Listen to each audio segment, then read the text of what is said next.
Hello,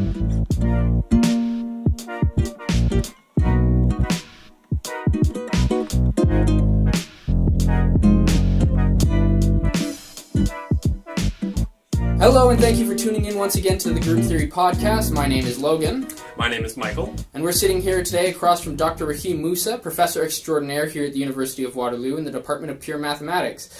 Since obtaining his PhD at the University of Illinois in 2001, Dr. Moosa has authored 30 publications and has been invited all over the world to give talks on his field, model theory. So, without further ado, how are you doing today, Professor? I'm doing well, thank you. It's good, I'm glad to hear it. So I guess we'll just jump right in. Could you kind of tell us a little bit about your field of research and how would you describe it to a non-math person? Okay. I guess I would say that I'm a mathematical logician, and I would describe mathematical logic as the study of the kind of reasoning that mathematicians do. So it is a study of logic and of reasoning and the rules and structures of reasoning, but aimed at the type of reasoning that mathematicians perform, as opposed to maybe that philosophers would perform. So. Interesting. Okay. There's actually, I know logic has a lot of connections with different parts of philosophy. Like a lot of philosophers, especially the German guys, were logicians as well by trade, right? Mm-hmm. So would you find that there's a lot of connections between your work and philosophy, or the philosophy of mathematics? Well, I would say certainly at the beginning of the subject, both sort of historically at the beginning. Model theory is a discipline within mathematical logic. That's my expertise, and it would in the early days of the 20th century have been viewed as maybe part of philosophy or very much related to philosophy. An example is the main sort of professional association, the Association for Symbolic Logic, which is an international association of researchers, professors in logic. It used to be viewed as a real philosophy and mathematics thing, and the chairmanship of that association alternated between a philosopher and a mathematician. But I'd say that over the last century and a bit, there has been pretty dramatic specialization. And in terms of what my actual research is, what I do on a day-to-day basis, I would almost never interact with a philosopher about it, and vice versa. So now it's really very much inside mathematics. But if one were to try to describe the origins of the subject, it might... They come from the same place. Right. What's interesting to me is, I mean, mathematical logic, if you're not in the math community, it sounds like something that's not really math. Because when you think math, you think, calculus, algebra. So what is the kind of things you play around with in model theory or in mathematical logic? What are the structures? Can you talk about that at all? Yeah, well, I mean, there's the connections with mathematics proper are manifold. But let me talk in particular about model theory, and how. So since something like the 60s, there have been a series of waves of applications and interactions between this subject, model theory, and various core areas in mathematics. And the basis for this is the fact that a model theorist works at a certain level of abstraction, where you're given a mathematical structure, and then you study properties of that structure. Now, to be given a mathematical structure means that you're given you are constrained to talk only about particular functions and relations, operations on a set. So, examples that fit very nicely are examples from algebra. So, a group is a structure. You have an underlying set, and you have the group operation, and you have the identity element. Maybe you have the inverse operation that you also include. And now, not all mathematics can be so. Algebra tends to be more easily described this way. Other parts of mathematics maybe don't seem to fit into this mold, but in fact many do. So, for example, if from geometry, if you're looking at an analytic manifold, then you can say, okay, my set is this manifold, and then what is my structure? What are my distinguished relations and functions? Well, maybe you'll take some analytic functions or some subsets of the manifold that are defined by the vanishing of analytic functions, and you would take those as being your basic functions and relations. And so in that sense, model theory can be viewed as just an approach to any area of mathematics. So it somehow is a way of talking about any mathematical structure. But then the point is, once you decide what structure you're looking at, so say if you're looking at the reals and you fix the group structure of the additive group on the reals, then you're only allowed to refer to that structure. And there's a kind of constraint on what you can define and what you can express, which makes it model theory rather than studying the reals. So if you wanted to start thinking about the reals instead as a ring, then you would have to change the language, the formal language. You would have to allow for multiplication in your language, and then you could express it. But this sort of attention to sort of syntactic detail is a constraint on model theory, but it's also where its power comes from, because when you fix that language, then somehow you can say more. The context is somehow more well defined. So anyway, okay. And actually, I mean, if you dig a little bit more into the kinds of specific work you do, like what you mentions on your profile, it mentions specifically something called geometric stability theory, Diophantine geometry. So I'm wondering, are there any like interplay between those two things, or is it mostly just? I mean, you're using the techniques of model theory, obviously, to these separate focuses. Is there interplay between them? Yeah, there is. So the different applications, actually, to maybe be more precise, the applications I've worked on are something called differential algebraic geometry and complex analytic geometry. So these, in the mathematical world, are core parts of mathematics, but they are very different. I mean, the differential algebraic geometer is interested in the zero sets of differential polynomials. And the complex analytic geometer is interested in complex analytic functions. So the way that the model theory sort of plays the role of an intermediary, because the differential algebraic geometry has a certain structure behind it, mathematical structure called differentially closed field, where things happen, and the complex analytic geometer is working also with a structure called the complex manifold. And these structures are different structures, but from the point of view of model theory, they are both stable. It is a technical notion of being stable. This is where the geometric stability theory comes in. Right. And so there's sort of one theory about structures that have a certain property, and these are two examples. And so some of the interplay that my work has done is you take a theorem in complex analytic geometry, and that people have proved, the geometers have proved, and then you try to understand what this means from the model theory point of view, what this means from the abstract point of view of model theory, and then you sort of prove a theorem here, inspired by the special case, prove something in model theory, and now it can apply also to differentially closed fields, and so you get a theorem in, say, differential algebraic geometry, which can be viewed as an analog of the original theorem in complex geometry, but there's no sort of direct root. I mean, the root Interesting, yeah. So, in a sense, it's kind of like a meta-mathematics. It's yes. like a mathematics between fields of mathematics that don't typically go together. That's true. That's really interesting. That is definitely one aspect Yeah. of model theory, is that it does have a kind of meta approach. Yeah. Having said that, the strongest theorems are always in contexts that are pretty concrete. And if every area of mathematics is an example of your subject, then there's probably not much you could say, right? Because anything you say would have to be true in so many different areas that you can't be. So it's this interplay. On the one hand, you want to go to abstractions in order to have this approach that allows you to build connections. But then, you see, I mentioned those two examples because they both come from structures that have similar properties. And that's a property that other structures don't have. And so it's not an unlimited kind of connections. Right. You have to restrict your attention to certain types of structures. What I think is kind of interesting is, and I mean, I don't want to say like a lower level of mathematics, like analysis or something, but a lot of the problems in analysis or calculus or algebra seem to be informed by the real world. And then it seems like model theory, it seems to be informed from the math. Yes. So it's like there's the one level of abstraction from the real world to the math. So abstract algebra is like the real world for the model theory.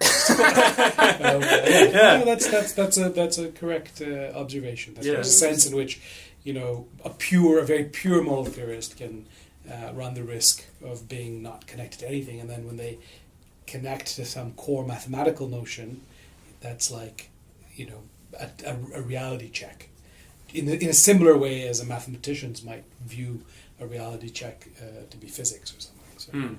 So. Okay. Okay. This is probably going to be a stupid question, but is there... Oh, I haven't said the question yet. Is there a model theory on top of model theory? Can you perform model theory on itself? It's not a stupid question. I mean, it's interesting. I wouldn't say that. I mean, certainly, model theory is not. I mean, there are certainly more abstract levels of mathematics. So category theory maybe. Okay. Would be a truly a meta. So you talked about this meta mathematics. I mean, you could view category theory as a kind of meta approach. Has a very different flavor. It's not sort of a meta mathematics in the same sense, but there is a way in which ultimately model theorists are working in some category. So if you're doing just general category theory, then that includes doing model theory. So, but yeah, I guess I would say that it's it's sort of one side of model theory is this sort of abstraction. But then this other side is it's a collection of particular techniques that work particularly well under certain assumptions, and it's in those details that its power lies, and not just in its abstraction. I mean, somehow the abstraction is the easiest thing to talk about how it builds connection. But, yeah. So whereas the sort of, if you go further, I think you begin to like something like the category theory approach, maybe becomes a too general way of thinking about things. Another kind of more fundamental thing, not in terms of abstraction, but maybe in terms of foundations, it would be set theory, which is another part of mathematical logic. And it is a foundation for mathematics in the sense that all of mathematics can somehow be encoded into the language of set theory. And it serves as a rigorous foundation for these subjects. Model theory is not foundational in that sense. It doesn't, and in that sense has less philosophical implications. It's not so much about grounding the subjects in rigor as it is an approach to the subjects themselves. Yeah. It takes those subjects as being interesting in their own right, and then it sort of is an approach to those subjects. Whereas set theory is somehow from the bottom. Yeah, that's a really good distinction. I'm glad you made that, because I came into this thinking that model theory was sort of like giving models for objects, right? In a sense of like it's lower, it's grounding mathematics, right. Which it's not. Which it's not. Yeah, interesting. Yeah. Let's we're gonna move on now. So when did you decide that mathematics was the career path that you were interested in? When did I decide that? A bit late. I mean, I, as an undergraduate, was in a kind of a liberal arts program, and I took mathematics, but I didn't focus on it until maybe my third year. As an undergraduate, I started taking a lot of math courses. Actually, sort of accidentally, if that's maybe a little story worth telling. I was interested in philosophy at the time and wanted to do. I guess we still have these, the USRAs, like an NSERC USRA. Well, it wasn't. I just wanted to do some summer kind of research thing, and I had a philosopher professor in mind, and he was traveling that summer, and he suggested somebody in the mathematics department, Brad Hart, at McMaster University, who did mathematical logic. And so I thought, well, okay, so I went there, and then Brad Hart sort of guided me more and more into mathematics, and sort of this guy's travel plans that made the difference in the end. But so I would say somewhere around my third year as an undergraduate, I decided to make mathematics the primary focus of my undergraduate studies, and then maybe a year later, in my fourth and final year as an undergraduate, decided to actually continue into grad school. I always thought of it as a temporary thing. Until I was successful, because it's a bit difficult to say, well, I want to be a mathematician. I mean, you don't really know what it's going to be like, whether you'll be successful in your PhD, whether there'll be jobs and so on. At least for me. So I was always thinking, always had backup ideas of what to do, and said, well, it seems to be working right now. Okay, I got into a decent school. Let me continue. And then. Only when I was graduating from my PhD and was getting, publishing results and getting offers for postdoctorates and so on, that I thought, well, maybe that this will actually work out. What's interesting to me, I mean, model theory, from what we gathered and like the little research we could do on it, is that it really kind of started to flourish in the 90s. So it's a very, very new field. Mm-hmm. So as someone who was just getting through their PhD around that time, right? What specifically drove you into that field? That's it. So first of all, it's not really. I mean, there was a real flourishing of model theory before the 90s. The first sort of serious applications and interest from outside of logic started really in the 60s with Abraham Robinson, the sort of first round of kind of algebraic examples. Decidability of the real field, I think, is in the 60s or 70s. And then I think I mentioned before that there were sort of various phases, and in the 80s there was 80s and early 90s there was another phase, and that was just before I got into graduate school. So that what you're talking about was a kind of particularly active period and engagement by non-logicians, and it came from the work of Ehud Rushovsky, who's a professor at Oxford right now. He was in Jerusalem for until recently, and he proved using model theory a positive characteristic analog of a very old number theoretic conjecture, Diophantine geometric conjecture called the Mordell-Lang theorem. It was a conjecture, and Faltings proved the conjecture in characteristic 0. And there was a it's false and positive characteristic, but there was an analog that had been formulated, and the number theorists and the geometers couldn't prove it. And Rushovsky, using model theoretic techniques from logic, proved it in 91 or 92. And this really was very surprising to the community that this was maybe the biggest effect that model theory had in core mathematics.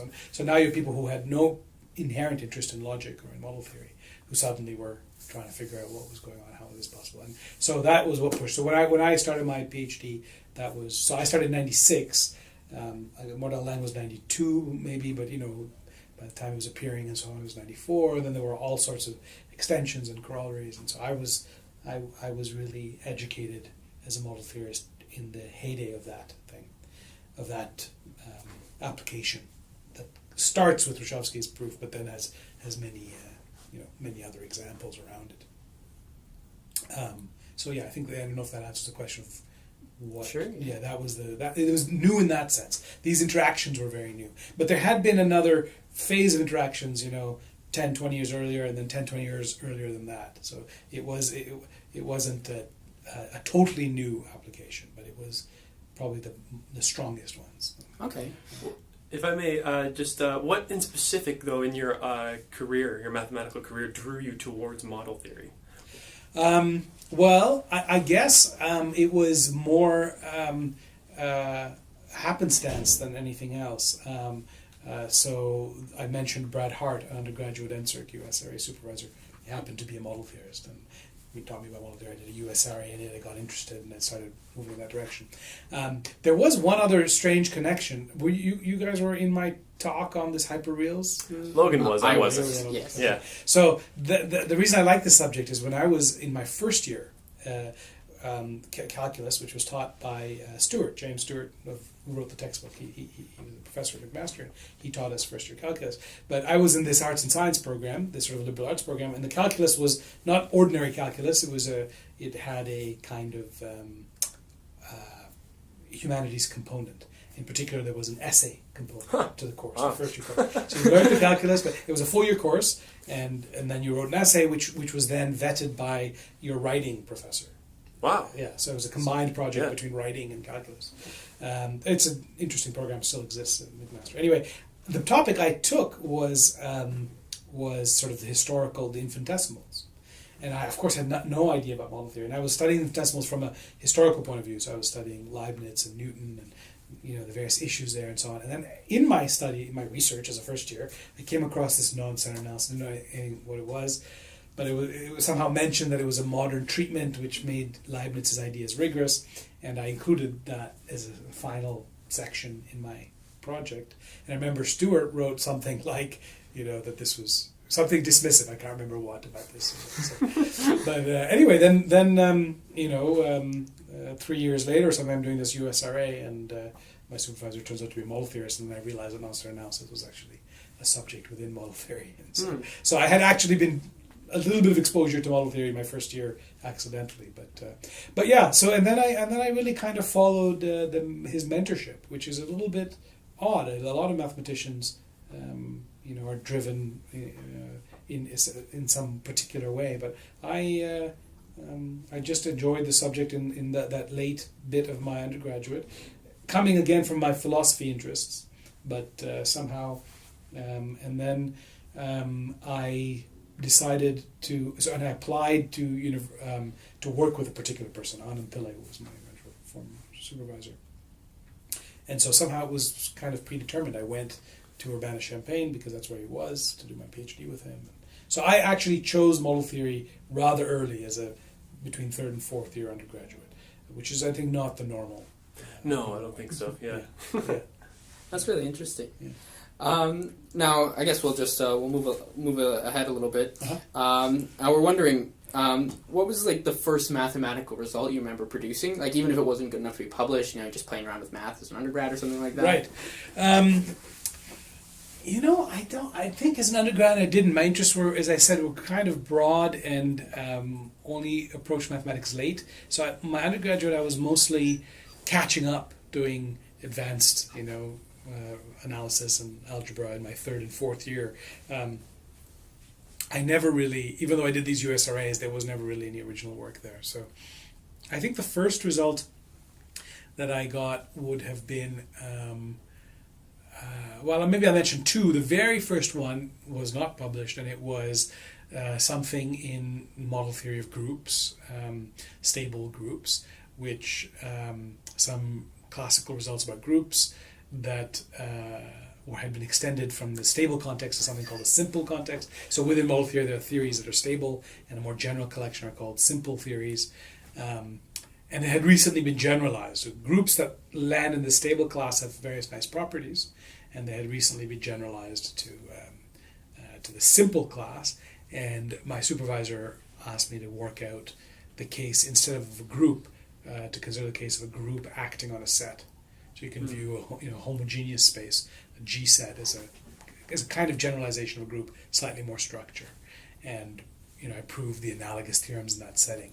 And it was never published because it was the same statements with essentially the same proofs in this slightly more general setting. And so, but it was the first time I thought, okay, this is something people don't know, and that and then somebody at the time was writing a book on simple theories and asked for my notes, and then eventually there's a reference in that book to these theorems of mine, which never actually got published or anything. Very cool. How does that even work in MLA format? How do you reference someone's notes? That's a good point. Yeah. I don't know how he did it. We could Do you have the probably book? find it. Yeah, this is the book. I believe it happened here. Interesting. I think he may have said something like Just like a footnote, right? Yeah, upcoming. Page 145. Moosa. The theory of generic types and stabilizers and type definable group. Simple theory was adapted in the stable case by Pillai, and then Moosa worked out the details for definitive transit group action on sets. So it would be. Yeah, he just calls it a preprint. I suppose it technically is. Yeah, technically. It's not.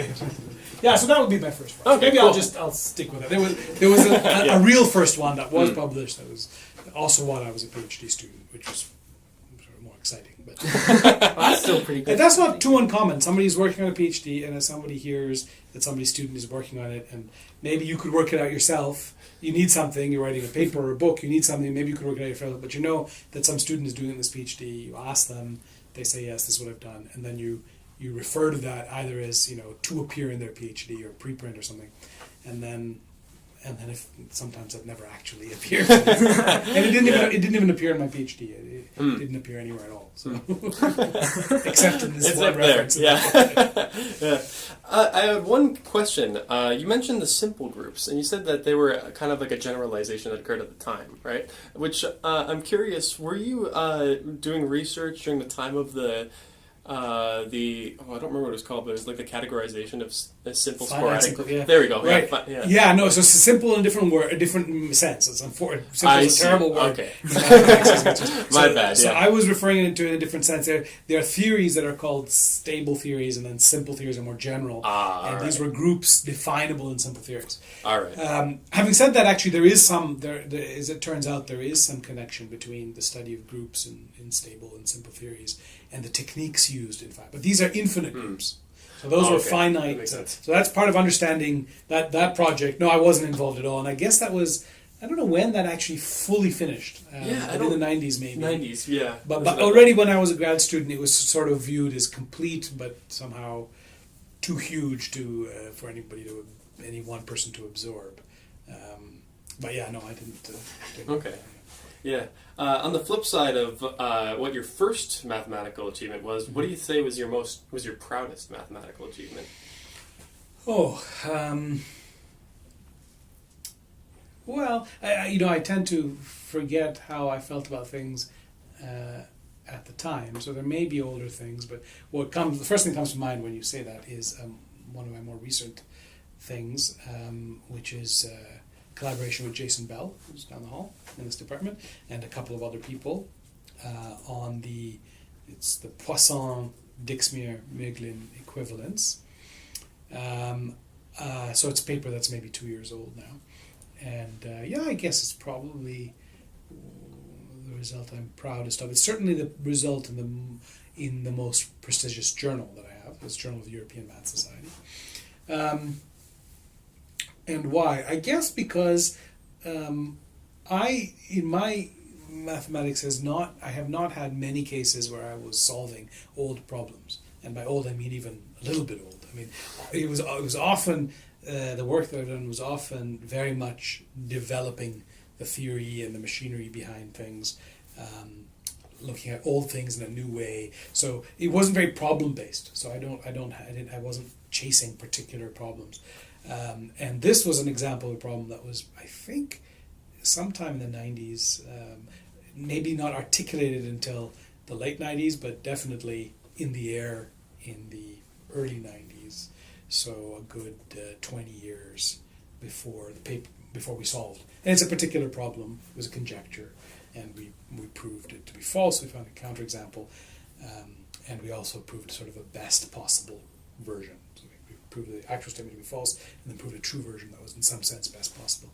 And it was about I don't know the history that well, but I think it would be not unreasonable to describe it as a 20-year problem at the time. So that's very gratifying because other people had looked at it and tried to solve it. But the key was that it was this totally new connection between model theory and algebra that no one had ever made before. And the problem actually, once the connection was made, properly translated, and we understood the connection, it was actually quite easy to solve in the mathematics. It wasn't like a tour de force of mathematics. It was actually, the hard part was seeing that it had something to do with it's a non-model theoretic statement. It's a statement in pure algebra, motivated by non-commutative algebra, but a statement about Poisson algebras. Pure algebraic statement that Jason had been working on.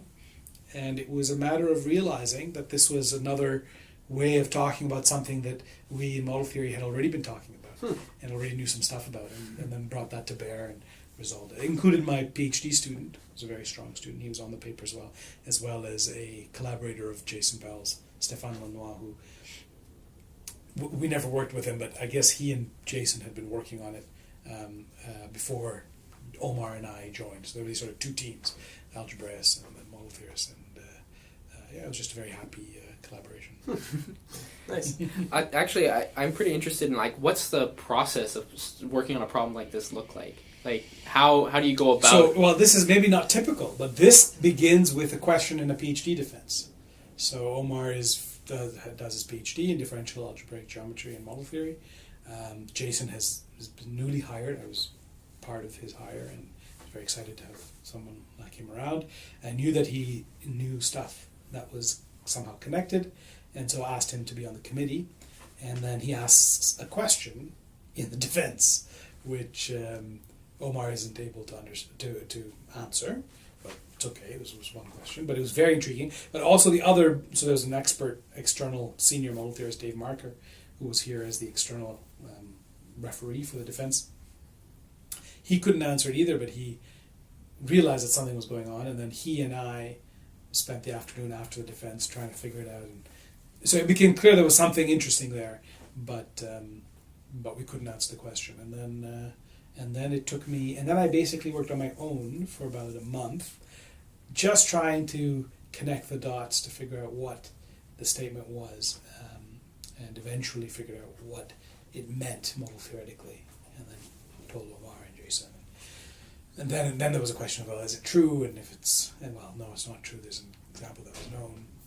And then in terms of the best possible version, that was work that Jason had already, he had ideas about how to prove a weaker version that might be true. And then we have, but yeah, so starting with this was really a question and a defense. But in terms of the process, yeah, it's just, you sort of pass the baton around. So the beginning is always the question. At some point, it becomes clear that there is something here. You've already proved something, and there's something to write down, and now the individual collaborators will work either together in the same room, but also sometimes on their own, one at a time, furthering the project. But it has to start with some realization that you have made some progress, and you can now start thinking about it as a paper, as a project that you're writing. That's always the hardest part. There are lots and lots of conversations that you'll have that will just never lead to any paper or to any project. But Yeah. Okay. So you talked about your proudest achievement. The flip side to that question then is, what's the one problem you haven't been able to solve yet, but you'd like to? Well, yeah. So I think that question would have more meaning to some mathematicians than to others, and less to me, because I think I mentioned earlier, my mathematics has not really been problem based in the same sense. So I'm not really driven by particular problems, and then I'm trying to find strategies to prove them, and over a long period of time. Of course, in the end, there's always particular problems. I mean, every paper solves a particular problem, but it's not sort of the driving force. My work is more of the form of taking a collection of techniques in one area and seeing what they might mean in another area, or trying to generalize them to different contexts, or trying to mine something for more information. So the material leads me rather than me following a problem. So I don't really have, I wouldn't be able to say that here's a problem that I've tried hard, here's a classical problem that I've tried hard to solve and I can't. A lot of mathematicians can say that's how they operate. It's just not the case with me.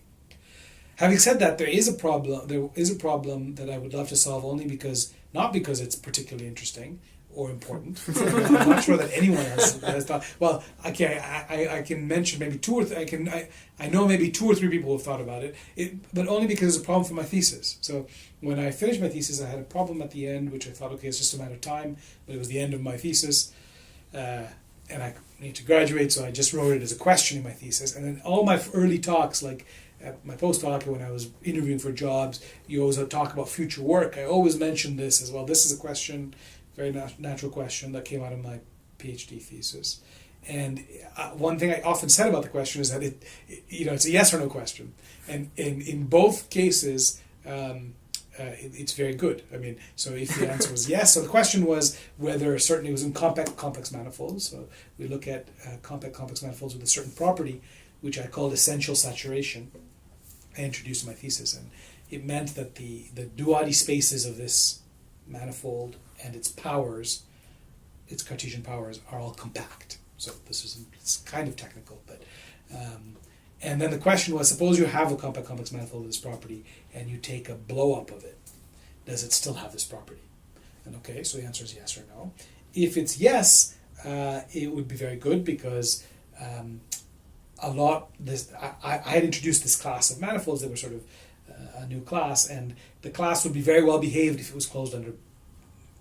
For example, if it was closed under blowups, I then had a sketch of an argument to prove that it was also closed under Cartesian products, which I couldn't prove. It seems like a very basic property. I have 2 things with this property. Does the product have? I couldn't prove it. That's still open. Whether the product of 2 essentially saturated manifolds is essentially saturated. And all I needed to know was about these blowups, and then I had a sketch to do this. And on the other hand, if the answer was no, then it suggested that these essentially saturated things, had much more interesting behavior than you might expect. So, but I was never able to prove it. And then I had a series of postdocs work on it. I worked on it with a colleague here at some point, with Sandra Moraru, who works in complex analytic geometry, and never able to solve this blow up thing. And as I say, it's a little bit technical. It came a question I asked in my thesis, but I would very much like, before I retire, know the answer to that question. Just to be able to say that I answered this one question. Yeah. But other than that, I don't think that the world would just not notice, including the mathematical world. It's not a big deal at all. So. Okay. Hearing the way you talk about model theory and about your own work and how you go about performing your work, like you're not really problem oriented. I wouldn't and considering how new model theory is, I wouldn't expect there to be a lot of like major open problems in the field. But would you say that there are interesting problems? Oh yes, there are. Okay. There are a lot of problems that are still out there. But maybe you're right compared to different areas in the sense that that's model theory tends to focus on some application and then do a lot there, and then move on and do something. And when you talk about old open problems, they're probably going to be not applications then, they're going to be about the internal development of the subject. Okay. And there are old problems, but they're all kind of old and stuck, so they're looking for new ideas to solve. I could mention some in this simple theories, extension from stable to simple theories. There's a series of open problems about Laskar strong type versus strong type, whether they're equal. So the questions are not that old, but like 25 years old. Okay. Yeah. Maybe a 30 or 40-year-old question would be whether if every stable field, say in characteristic 0, is algebraically closed. So there's an old theory of McIntyre from the early 80s. That if you have a field that is, I talked about these stable theories, so there's a more finer condition, a stronger condition of, say, omega stable. And if you have an omega stable field, it's known that it's algebraically closed. It's an algebraically closed field. And the question was, is it true for any stable thing? That question must have crossed Angus McIntyre's mind in the early 80s, and it remains open. So that's, I guess, 30-odd years. Not quite 40. So there are a few such things, I think. Okay, yeah. Are there any major open problems in history that aren't necessarily related to model theory, but model theory opened them up? Well, I would say this more to a Lang problem in positive characteristic was something that is not at all, it's a number theory, geometry problem, but model theory solved it and created a bit of an industry around it, about related problems. I should say that a lot of people after that tried to find proofs that were more purely number theoretic and geometric. And I think in the last 2-3 years, maybe 4 years ago, a completely sort of model theory free proof of the positive case modeling has been achieved. But that's really sort of 20 years after the model theory proof. So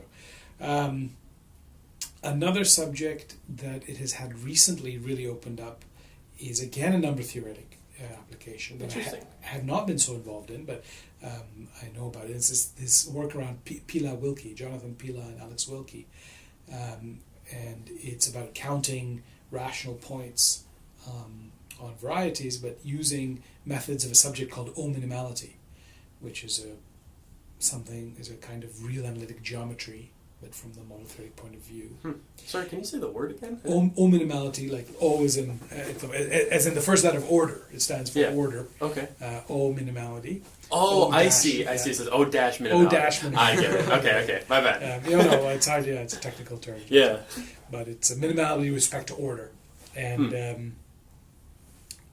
relatively in the last decade, 10 years ago maybe, they realized that it could be used to prove certain number theoretic Diophantine geometric problems. Initially, it was realized you could reprove things like the Manning-Mumford conjecture, but then people began to apply it to the Andre Oort conjectures, which is a collection of very current outstanding problems, unsolved problems on Shimura varieties, counting points on Shimura varieties. Quite,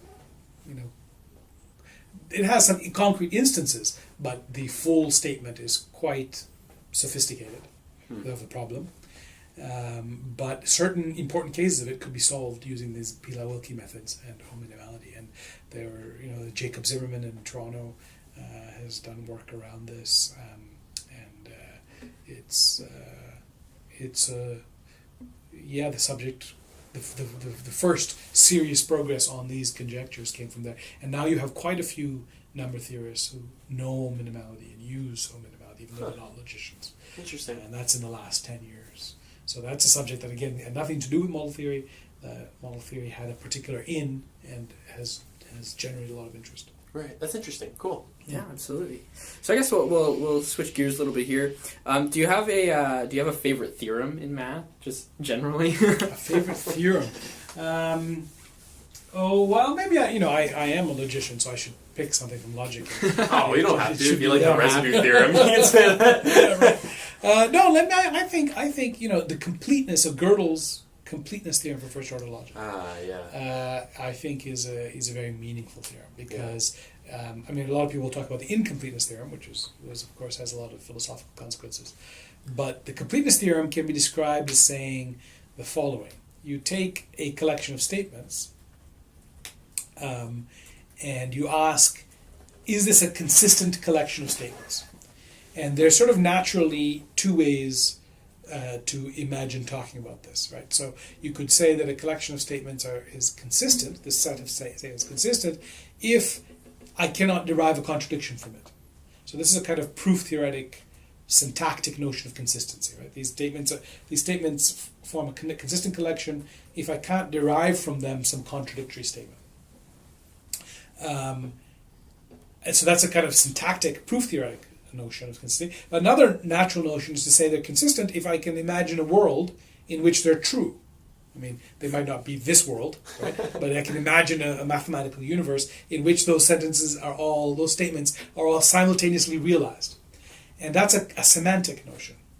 And on the face of it, there's just no reason why they should be connected. One is kind of clear. If you can imagine a world in which they're true, then you should expect not to be able to derive a contradiction from them, because the contradiction should not be true in that world, and so those statements should not force a contradiction. So that direction is kind of clear. If they are semantically consistent, they should be syntactically consistent.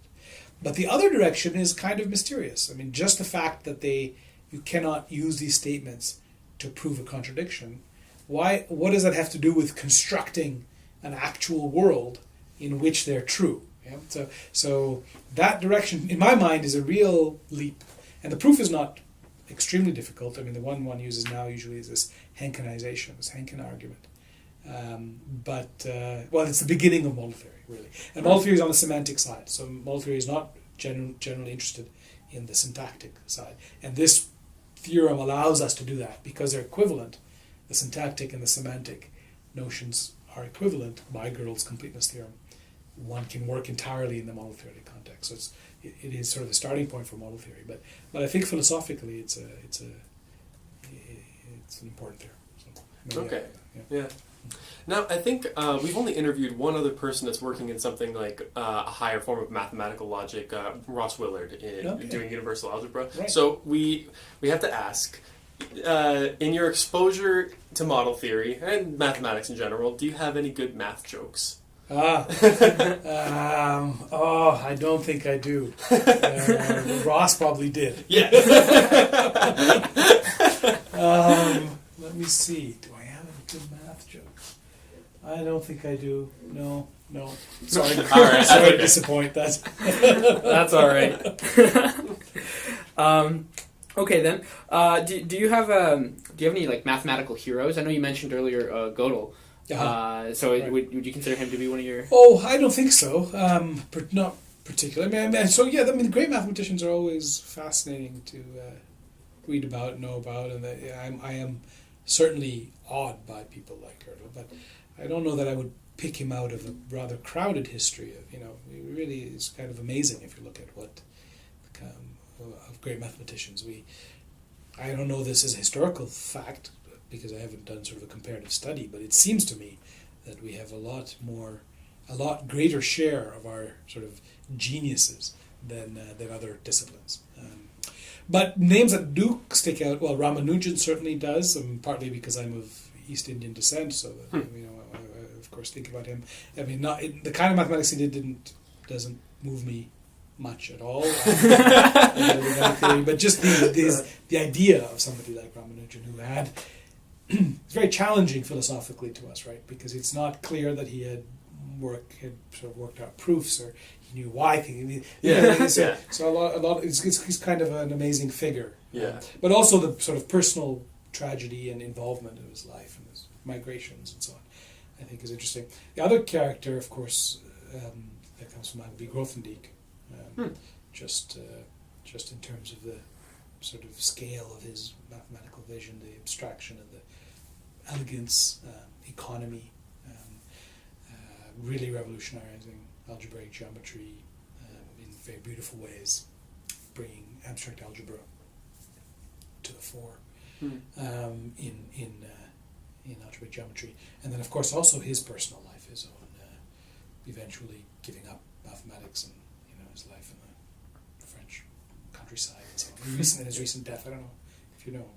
Was it recent? When was it? Yeah, he died a few years ago. Years a couple ago. years ago, maybe. 2 years Actually, ago. I think I do remember seeing that Math Overflow post mentioning his death. Yeah. He hadn't been doing anything for 20 years or something, so he'd really given up mathematics, and he was kind of a recluse. But and he was one of the founding members, I believe, of the Institut des Hautes Études Scientifiques, IHES, just outside of Paris, which I'm going to on January 1st for 6 months. Oh, wow.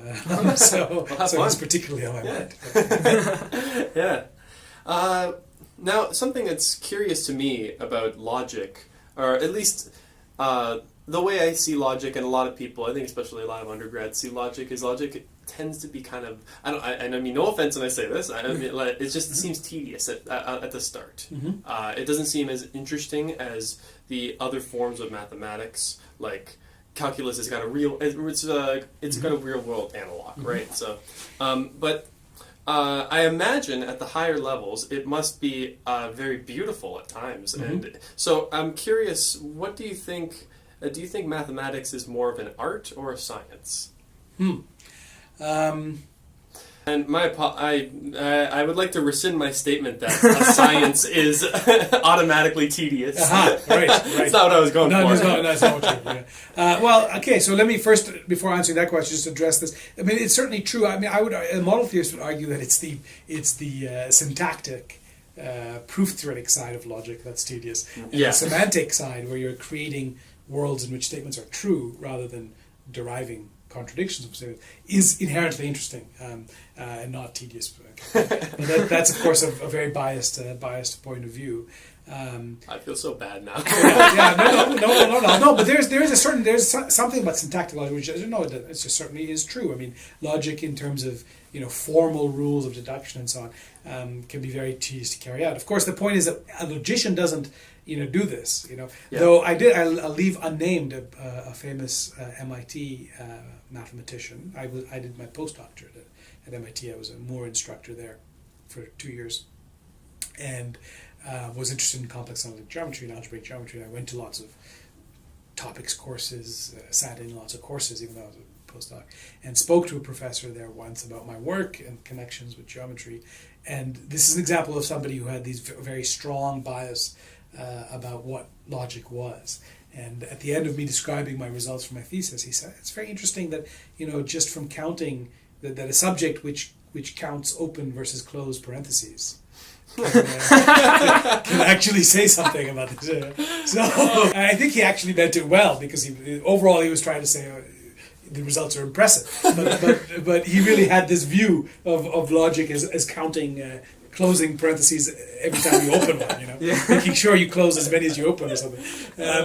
So there is that. Important mathematicians have this bias, and I think it is a misconception that has to be. You do have to have the right number of closed parentheses, but that's not what the logician does. But the thing about art and science, that's a very good question. I guess I would maybe not describe it as either. I mean, I think of the art as I'm not sure what people mean when they say an art or a science. It's certainly not a science like any experimental science would be. It certainly doesn't have that kind of inductive reasoning from examples to, or at least, I mean, so of course mathematics is a big subject, and bits of it might. I mean, parts of like computational mathematics where you write code to check guesses, you gain sort of data, and then you kind of make guesses about what should be true based on this data, and then you find a mathematical proof. That has a process that's similar to the scientific process. But most of mathematics is not like that. And it's also not like an art in the sense that it's not really, it's not expression of inspiration, right? There is inspiration, but it's not, you're not expressing yourself in the way. So art is very much about expressing one's individuality and so on. I think mathematics, it's a stretch to say that. Of course, people have different writing styles and so on, but ultimately there's nothing truly, in my opinion, artistic about mathematics, nor scientific in that sense of the experimental sciences. So I guess I would describe it more as something like philosophy. I mean, is philosophy more of an art or a science? I mean, I think it's somehow the wrong question. So if the question was, is it more of an art, a science, or philosophy, I would say it's more of a science. In that sense, it's like philosophy. Of course, it doesn't actually have anything. I mean, I'm not saying that the subjects speak to each other anymore, but it has a similar kind of thing. You have problems which are ultimately abstract conceptual problems that you're trying to solve, and in mathematics that's technical, and maybe in philosophy it's more rhetorical. So there's less rhetoric in mathematics and more technique. But I would describe it as that. So like in philosophy, an idea can be can have strength not only because it's explanatory or well argued, but also because it's intrinsically attractive, aesthetically pleasing. So Plato's ideas of ideas, his notions of the ideal. There's something, or Kant's categorical imperative. There are famous philosophical ideas that are maybe hard to defend rigorously. They're just so intrinsically beautiful. They're so complete, and they have strength from that aesthetic point of view. I think mathematics can be like that too. Of course, it can't. The statements have to, the theorems have to actually be proved, but maybe they're not useful, for example, or maybe they don't show up in applications. But there could be some aesthetic reason that makes them strong. So there's certainly an aesthetics in mathematics, and I think, like in philosophy, things can be ideas can be beautiful for intrinsic reasons. All right, that's a very good answer. Yeah. Okay, well, we're just about out of time, so we got one last question for you, and that's, what advice could you give to us aspiring mathematicians who want to be doing research one day? Right. I would say, and I won't. I mean, of course, there's the usual things like pay attention in class and do well in your classes and so on. But no, I think the one thing that maybe comes to mind is this balancing of theory and practice, or sort of theoretical development and computational side. Too many young mathematicians decide at an early age that they're this kind or that kind of a mathematician. That they're interested in. They're good at working on examples or roll up their sleeves, and they're very good at computing things and seeing patterns and solving problems, specific concrete problems, but don't have time for schemes and derived categories. Is too much abstract nonsense, whatever. Or you have the kind of young mathematician who's the opposite, who lives in the world of schemes and derived categories, doesn't ever want to differentiate a function or something. Okay, and I think both of those are genuinely problematic. That you really need to do both. I mean, the best mathematicians, you should be able to take sort of sophisticated theoretical development in stride, be willing to learn things that at first it's hard to wrap your head around, read things that have more words and symbols in them, but at the same time never leave the examples behind in the actual computation. What does this mean for particular problems? What if I take these, if I make these simplifying assumptions, and now I have a very concrete case, can I actually work out the answer? That's absolutely essential to being a successful mathematician. So yeah, I'd say balancing that kind of problem-solving, computational side and that sort of theoretical, abstract side of mathematics. That's really good advice. Yeah. Yeah, thank you very I much. definitely say that I'm more of the theory side. I should probably cross over a bit. Yeah. Do you think of yourself as one or the other? Oh, I definitely think I'm more of a theory. I can't stand computation, but I know it's important, so I got to do it. Yeah, so I guess I felt that way too at your stage. And, And looking back, I think certainly as a PhD student, you just have to roll up your sleeves and do it. You have to do enough of it. And the thing is, it's always more daunting, than it seems more daunting than it is. You do some of them, and then you realize, okay, that's that's how it works. Yeah, I think that there's definitely a tendency in undergrads to tend towards the theory side of things, just because it's more of it's like an adventure. You know, you're learning all this new mathematics and all the theoretical side. You want to explore as much as you can, rather than just focus on and build the groundwork for being able to solve your own problems. Yes. Right? So the advantage of the problem solving is not just that it's good to be a good problem solver, because that'll come up as a mathematician, but also because it trains your intuition about things. Yes. So when you are working on the theory side and you're making a guess of what's true, the more examples you've worked out, the more chances are you'll have a good idea about where to go with the theory. So. Absolutely. Okay. Well, thank you very much for coming on the show. You're very welcome. It was a lot of fun. Yeah, thanks for talking to me.